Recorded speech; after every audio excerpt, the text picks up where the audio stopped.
पहली बार बेंगलुरु आया हूं।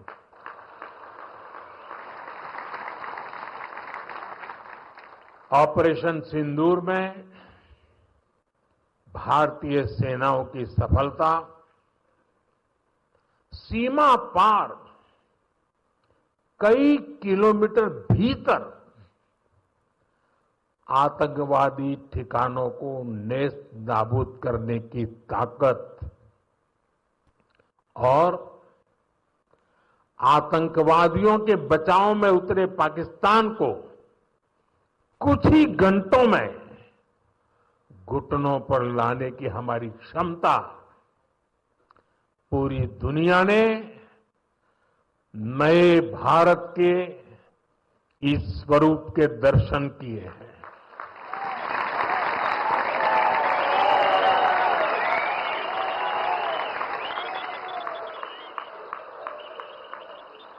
ऑपरेशन सिंदूर की सफलता के पीछे बहुत बड़ी वजह हमारी टेक्नोलॉजी और डिफेंस में मेक इन इंडिया की ताकत है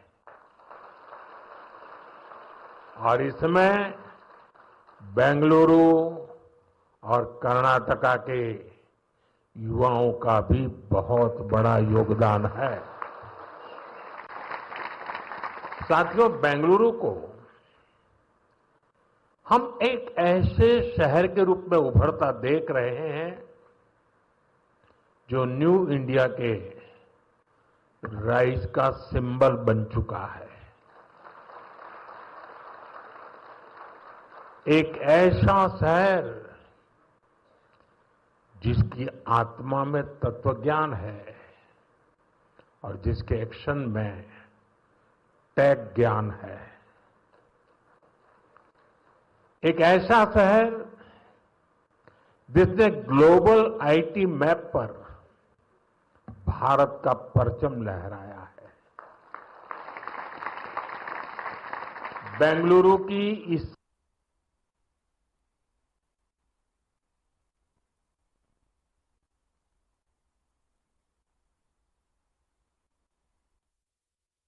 महाराष्ट्र को एक और वंदे भारत की सौगात मिल चुकी है। प्रधानमंत्री नरेंद्र मोदी ने नागपुर से पुणे रूट पर वंदे भारत का लोकार्पण किया। इस ट्रेन का अपना एक रिकॉर्ड भी बन गया है। दरअसल ये सबसे लंबी दूरी तय करने वाली वंदे भारत है।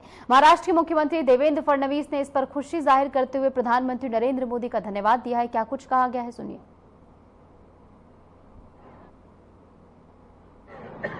हम सभी के लिए ये बहुत हर्ष की बात है। नागपुर से पुणे वंदे भारत ट्रेन शुरू हुई है। पिछले समय हमने रेलवे मंत्री जी से मांग की थी। रेलवे मंत्री जी ने सकारात्मक उसमें निर्णय लेने की बात कही थी। माननीय प्रधानमंत्री जी के आशीर्वाद से और उन्हीं के हाथों से आज वो निर्णय कार्यान्वित हुआ है और नागपुर से पुणे वंदे भारत ट्रेन चली है। इस ट्रेन का सबसे महत्वपूर्ण इस ट्रेन की बात यह है कि आज तक भारत में जितनी वंदे भारत ट्रेन शुरू हुई उसमें सबसे लॉन्ग डिस्टेंस ट्रेन ये नागपुर पुणे की है। 881 किलोमीटर का डिस्टेंस 12 घंटे में ये ट्रेन पूरा कर रही है। सारे मेजर स्टेशंस पर ये रुक रही है। इसके कारण महाराष्ट्र में विशेष रूप से विदर्भ और उत्तर महाराष्ट्र के लोगों की कनेक्टिविटी पुणे के साथ बहुत बड़े पैमाने पर इसके कारण बढ़ने वाली है और इस ट्रेन को शुरू करने के लिए प्रधानमंत्री जी को मैं धन्यवाद देता हूं।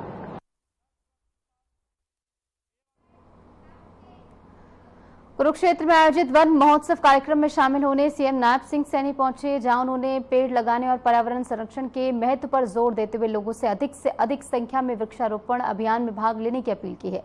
मुख्यमंत्री ने कहा कि प्रकृति की रक्षा करना आने वाली पीढ़ियों का भविष्य सुरक्षित करने के लिए बेहद जरूरी है। क्या कुछ उनकी ओर से आगे कहा गया है, सुनिए।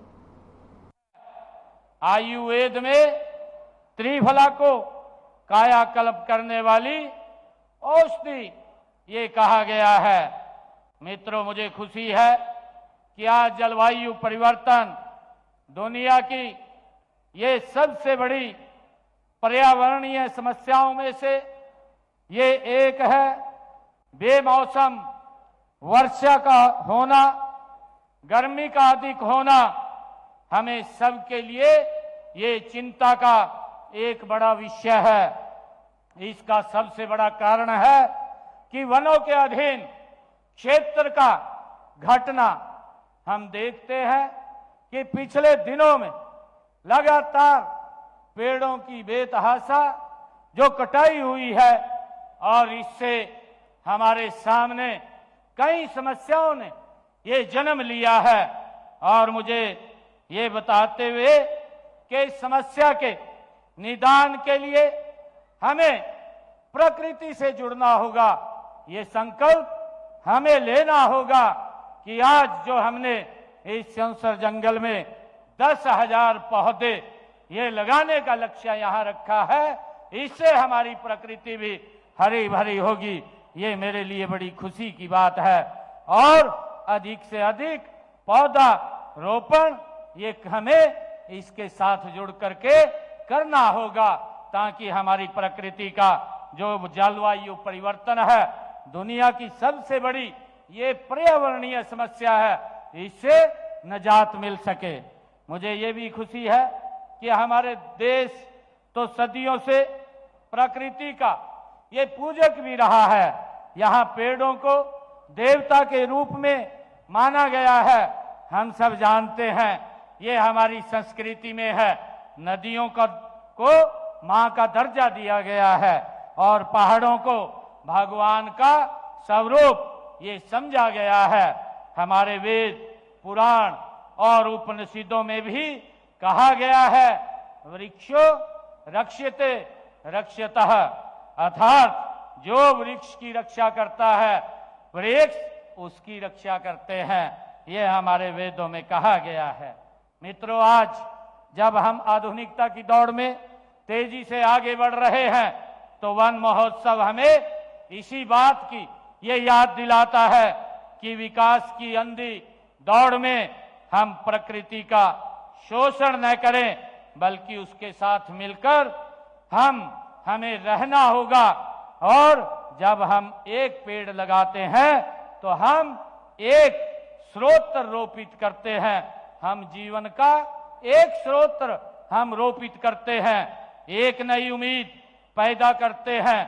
साथियों, पेड़ों के महत्व को समझते हुए हमने वृक्षारोपण के कई अभियान वो चलाए हैं और उनके फलदायी परिणाम भी देखने को मिल रहे हैं। हमने वन क्षेत्रों को बढ़ाने के लिए कई योजनाएं वो चला रखी हैं। देश के यशस्वी प्रधानमंत्री आदरणीय नरेंद्र मोदी जी ने 5 जून 2024 को विश्व पर्यावरण दिवस के अवसर पर दिल्ली में बुद्ध जयंती पार्क में पौधारोपण करते हुए एक पेड़ मां के नाम एक अनूठा अभियान की शुरुआत देश के यशस्वी प्रधानमंत्री नरेंद्र मोदी जी ने की है। मुझे खुशी है कि हमने एक पेड़ मां के नाम के पहले चरण में हरियाणा में 1,60,00,000 पौधे लगाने का लक्ष्य रखा था। हमने उस लक्ष्य को पार करते हुए 1,87,00,000 पौधे हरियाणा के अंदर लगाने का काम ये हमारी सरकार ने किया है। मुझे ये भी खुशी है कि हमारा जो लक्ष्य है कि हरियाणा के हर कोना हरा भरा बनाया जाए, हम केवल पेड़ नहीं लगा रहे हैं, हम जीवन लगा रहे हैं। मुझे ये खुशी है हम हवा को शुद्ध करने वाले ये फिल्टर लगा रहे हैं। जो यह वातावरण इतना प्रदूषित हुआ है, इस वातावरण को शुद्ध करने का ये काम कर रहे हैं। हम उन जड़ों को मजबूत कर रहे हैं जो हमारी धरती को बांधकर ये रखते हैं और उसे बंजर नहीं होने देते हैं। हमने इस साल 5 जून को विश्व पर्यावरण दिवस के अवसर पर एक पेड़ मां के नाम दूसरे चरण की शुरुआत की है। मुझे खुशी है कि हमने दूसरे चरण की शुरुआत में ये लक्ष्य लिया है कि अब की बार हरियाणा प्रदेश के अंदर हम 2,10,00,000 पौधे वो लगाए जाएंगे। और मुझे खुशी है ये जान करके कि हमने जब इसका शुभारंभ किया था, जब हमारी सरकार 2014 में ये हरियाणा के अंदर बनी थी, 2014 से लेकर के आज तक हमने निरंतर बिना रुके हरियाणा के अंदर 18 करोड़ पौधे हमने लगाए हैं। हमने शहरी वानिकी को बढ़ावा देने के लिए भी विशेष योजनाएं ये शुरू की हैं ताकि शहरों में भी हरियाली बढ़ाई जा सके। इसके साथ ही हमने अवैध कटाई को रोकने और वन्य जीवों के संरक्षण के लिए कड़े कदम भी हमारी सरकार ने उठाए हैं। वन विभाग को इस दिशा में और अधिक सक्रिय होने के निर्देश भी दिए गए हैं। हमने वनों और वन्य जीवों के प्रति समाज को संवेदनशील बनाने के लिए कलेश्वर में हमने जीप सफारी व बच्चों के स्टडी टूर आदि की व्यवस्था भी हमने वहां पर की है। हमने दक्षिणी हरियाणा, जिसका मैंने जिक्र किया है कि हरित अरावली कार्य योजना का भी मैंने पिछले दिनों दादरी के अंदर उसका शुभारंभ किया था। केंद्र व प्रदेश राज्य सरकारों द्वारा बनाई गई यह परियोजना अरावली पहाड़ियों के 4 राज्यों में ये केंद्र सरकार ने लागू की है, जिनमें हरियाणा भी शामिल है। मुझे खुशी है कि इन 4 राज्यों में जो 29 जिलों का इसमें चयन किया गया है, इनमें से 5 जिले हमारे हरियाणा प्रदेश के हैं। साथियों, मुझे खुशी है कि हमने ये बताते हुए अभी जिसके ऊपर हमारे अधिकारीगण ने भी चर्चा की है कि हमने हरियाणा प्रदेश के अंदर जो पेड़ों के संरक्षण और उनकी सुरक्षा के लिए हमारी सरकार कटिबद्ध है। हमने ये निर्णय लिया था कि 75 साल से अधिक आयु के वृक्षों के प्रति कृतज्ञता व्यक्त करते हुए हमने प्राण वायु देवता पेंशन की ये शुरुआत की थी। इस योजना के तहत जिन पेड़ों की आयु 75 साल से ज्यादा है, ऐसे हमारे पेड़ों के वृक्षों के रख रखाव के लिए हमने 3000 रुपए प्रति वर्ष पेंशन देने का भी ये पहली बार हरियाणा प्रदेश के अंदर ये प्रदान किया है। और मुझे खुशी है इस प्राणवायु देवता जो योजना का शुभारंभ हमने किया है, इस योजना के तहत हरियाणा प्रदेश के अंदर 3800 वृक्षों के संरक्षण को जो उन तो कुरुक्षेत्र से आप सुन रहे थे सीएम नायब सिंह सैनी को, जहां पर वन महोत्सव में शिरकत करने पहुंचे थे और कई महत्वपूर्ण बातें उनकी ओर से मंच पर कही गई हैं। चलिए खबरों में आगे बढ़ेंगे। छत्तीसगढ़ के जशपुर में मुख्यमंत्री विष्णुदेव साय ने कहा कि प्रदेश के सभी क्षेत्रों में तेजी से विकास हो रहा है और आज का दिन जशपुर के लिए खास है। उन्होंने बताया कि जिले के 3 स्थानों पर एक साथ 3 ग्रामीण बैंकों का शुभारंभ किया गया है, जो यहाँ के लोगों के लिए सौभाग्य की बात है। क्या कुछ उनकी ओर से कहा गया है, सुनिए। जिस तरह से लगातार पूरे छत्तीसगढ़ में सभी क्षेत्रों में विकास हो रहा है और जशपुर जिले का भी विकास हो रहा है, तो आज का ये दिन जशपुर के लिए विशेष दिन है। आज एक साथ जशपुर जिले के 3 जगह में 3 ग्रामीण बैंक का शुभारंभ किए हैं और आज छत्तीसगढ़ राज्य ग्रामीण बैंक के चेयरमैन भी आ रहे थे और वो बता रहे थे कि आज मतलब इतिहास में पहली बार एक साथ 3 ग्रामीण बैंक का शुभारंभ हुआ है। तो ये जशपुर के लिए सौभाग्य का विषय है। एक तो आरा में ग्रामीण बैंक का शाखा शुभारंभ हुआ है और बगीचा क्षेत्र में छिछली में और पत्थलगांव क्षेत्र में आपका घरिया मथान का कूड़े केला में ग्रामीण बैंक का शुभारंभ किए हैं। इससे करीब 14 पंचायत के 43 गांव इसमें लाभान्वित होंगे और जनसंख्या की दृष्टि से देखेंगे तो 44,000 लोग इससे लाभान्वित होंगे। खबर छत्तीसगढ़ के लोरमी से है, जहां किसानों की मांग पर डिप्टी सीएम ने बड़ा फैसला लिया। आयोजित कार्यक्रम के दौरान डिप्टी सीएम अरुण साहू ने किसानों की मांग पर तुरंत कार्रवाई करते हुए मंच से कलेक्टर को खुड़िया डैम के गेट खोलने के निर्देश दिए। उन्होंने अधिकारियों को आज ही डैम के गेट खोलने और इसकी रिपोर्ट प्रस्तुत करने का आदेश भी दिया। इस फैसले से सिंचाई के लिए पानी की मांग कर रहे किसानों को बड़ी राहत मिलने की उम्मीद है। लगातार व्हाट्सएप सोशल मीडिया में सब जन खुड़िया से पानी के मांग करते भैया 5-6 दिन ले पानी नहीं गिरे खेत सुखावत। सही बात है क्या भाई? सही बात है। तो मैं कलेक्टर साहब ने कहा था कि आज के आज खुड़िया बांध से पानी छूटना चाहिए।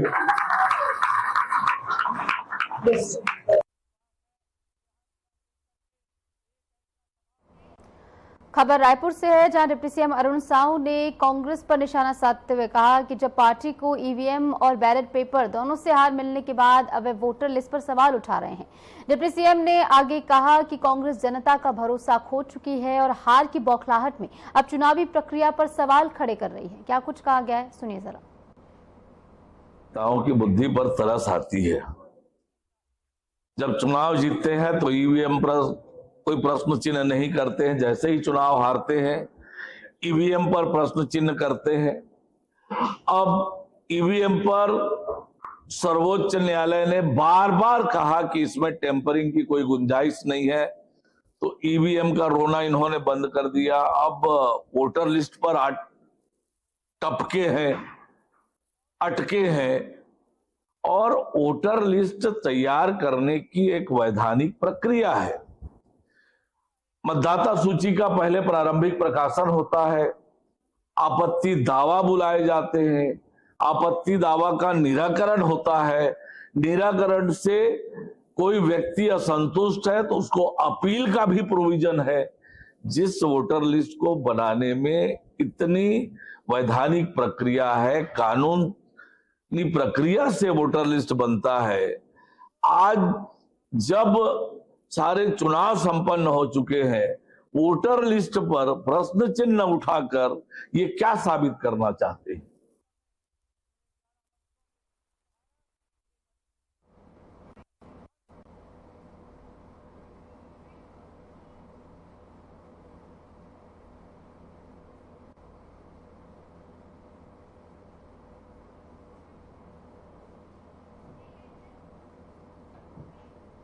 तो वहीं इस खास मौके पर मुख्यमंत्री मोहन यादव ने कहा कि जिले में रेल कोच फैक्ट्री का बनना हम सभी के लिए सौभाग्य की बात है। उन्होंने इसे एक बड़ी उपलब्धि बताते हुए रक्षा मंत्री और रेल मंत्री का आभार व्यक्त किया और कहा कि परियोजना प्रदेश के विकास में अहम भूमिका निभाएगी।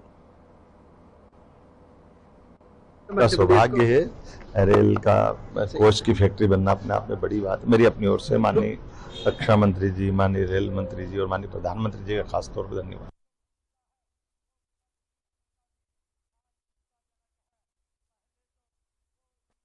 पटना में राजनेता तेजस्वी यादव ने भाजपा पर लोकतंत्र और संविधान को खत्म करने का आरोप लगाया। उन्होंने एसआईआर को लेकर बड़ा बयान देते हुए कहा कि इसमें बहुत बड़ा फर्जीवाड़ा हुआ है। तेजस्वी यादव ने दावा किया है कि मामला कोर्ट में है और अब वे पूरे सबूतों के साथ अदालत में पेश करेंगे कि किस तरह से फर्जीवाड़ा चल रहा है। बार बार इस बात को हम कह रहे हैं कि लोकतंत्र और संविधान को बीजेपी खत्म कर रही है, और जब बीजेपी खुद से सामने आकर के लोकतंत्र और संविधान को खत्म नहीं कर पा रही है तो इलेक्शन कमीशन को आगे करके लोकतंत्र को खत्म किया जा रहा है। एसआईआर बहुत बड़ा फर्जीवाड़ा है। ये बात हम लोगों ने कई बार जो है कहा, कोर्ट में भी मामला है और हम लोग पूरे प्रमाण के साथ कोर्ट में भी अपनी बात को रखेंगे कि किस तरीके का फर्जीवाड़ा चल रहा है। अब इससे बड़ा उदाहरण क्या हो सकता है कि बिहार के उप मुख्यमंत्री का एसआईआर के बाद भी 2 जगह जो है वोटर लिस्ट में नाम है, पुनरीक्षण के बाद भी और गहन पुनरीक्षण के बाद भी। इससे बड़ा तो कोई सबूत ही नहीं है कि कितना बड़ा फर्जीवाड़ा जो है चल रहा है। देखिए, हम बार बार इस बात तो एसआईआर को लेकर तेजस्वी यादव लगातार हमलावर होते हुए नजर आ रहे हैं और उनकी ओर से साफ ये बात कही गई है कि फर्जीवाड़ा चल रहा है। लोकतंत्र खत्म करने का आरोप भी उन्होंने भाजपा पर लगाया है और लगातार भाजपा पर वो हमलावर होते हुए नजर आए हैं। आपने देखा है सड़क से लेकर संसद तक इसकी गूंज जो है तेजस्वी यादव की पार्टी और तमाम विपक्षी दल उठाते हुए नजर आए हैं।